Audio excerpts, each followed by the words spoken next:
IRRI established in the Philippines, and what societal needs did it aim to address?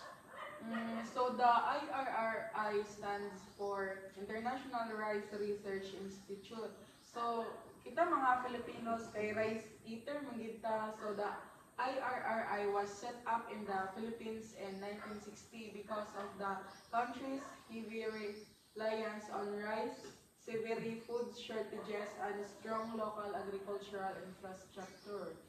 It aimed to develop high-yield varieties, boost productivity, and tackle hunger, poverty in the Philippines and other developing nations.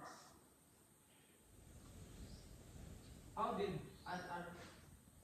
for you not for you Michael, how did RRI research influence Philippine global food system? So let's start with the Philippines.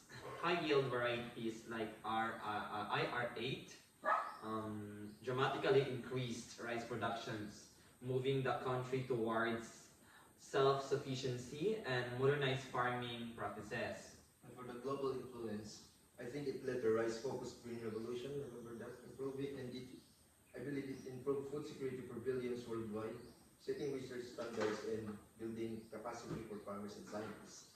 Question number 3 for you, Nathaniel. Yes. What challenges emerged from RI-led innovations? And environmental, heavy effort, the requirements, use of soil, water, and regulations, pollutions, and loss of biodiversity, traditional and varieties, and equality, large farm gain more from innovations from smallholders and by facing high cost Yes. and a bill faced widening income gap and discipline but traditional knowledge. That's it. So that conclude our question and answer portion. Sure. That conclude our question and answers of about of your subject, science, technology, and society. So